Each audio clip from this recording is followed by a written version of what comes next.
We must accept finite disappointment, but we must never lose infinite hope. Martin Luther King Jr. Happy New Year, everyone.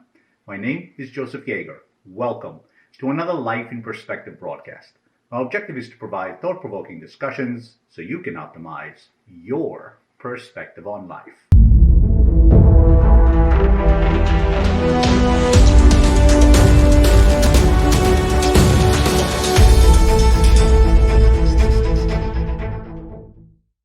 Most of us will look back at 2020 with a grimace and the hope that such a year will never be again, be it because of lost employment, a business, or worse, a loved one.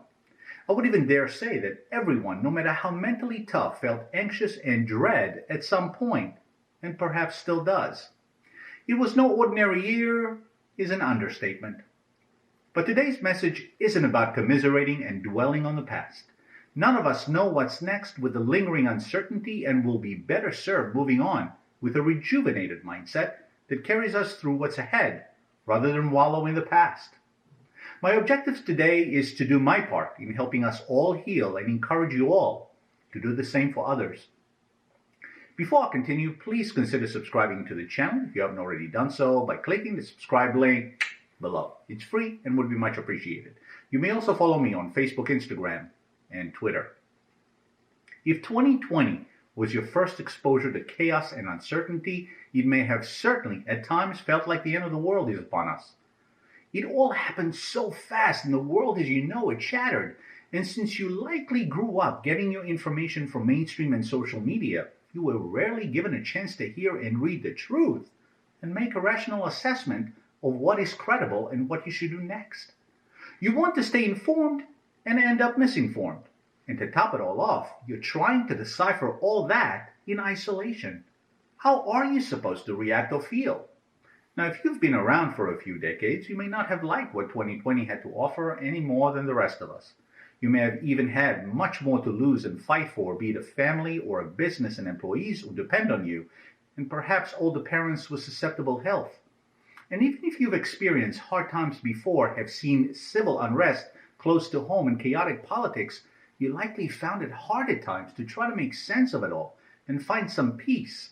The above describes the majority of the world's population, but on the periphery, there are those on one extreme who chose to give up, and on the other, those who found a way to thrive, not just financially, but spiritually and socially as well.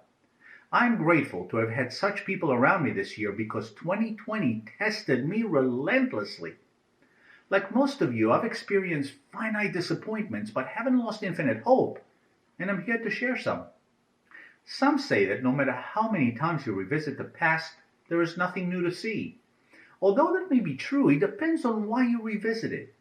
If it's to fuel your regrets, then it's true. If you seek to learn, then it's not.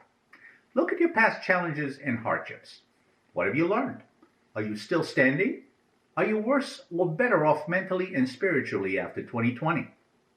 2020 will become another chapter of the past. Instead of wishing it away, learn what you can about who you are, and if that is the person you want to be when the next 2020 comes. If you don't know where to start, let me give you a hint. Be the person you needed when you were going through hard times. If you tend to ask during challenging times, why is it happening to me? You're giving all control away and becoming a victim. Choose instead to ask yourself, why is it happening for me? And at least take back control of how you view and respond to a given challenge. As Albert Einstein wisely said, in the middle of every difficulty lies opportunity. Find yours. How many times have you heard that which does not kill you makes you stronger? It may be true, but may not necessarily make you feel better these days. However, as Bob Marley famously said, it's when your only choice is being strong that you found out how strong you really are. We don't always get to choose the circumstances that reveal our strength, but it will be revealed nonetheless. The sooner, the better, because life is full of surprises, and not always of the pleasant kind. Now I'd like to touch on a point that distressed me most in 2020, and that is how divided we have become. Although in years past I've heard it on the news and saw it in the movies in places far away, this time it was at our front door and all consuming. Whatever your reason for why this is happening, be it racial, political, etc., continuing to indulge in anger, hate, impatience, resentment, and fear towards one another because of a difference of opinion and beliefs will not solve this crisis. I watch friends, neighbors, and family torn apart this year because of a difference of opinion. People keep their opinions to themselves for fear of retribution by people they have known for years. If this continues, we will become that which we loathe most. The end of 2020 does not signal the end of the challenges it presented, but I propose that we end the division and choose to accept and respect our differences. That instead of acting out in desperation, we choose to offer inspiration. That instead of giving up on each other, we choose to find a reason not to.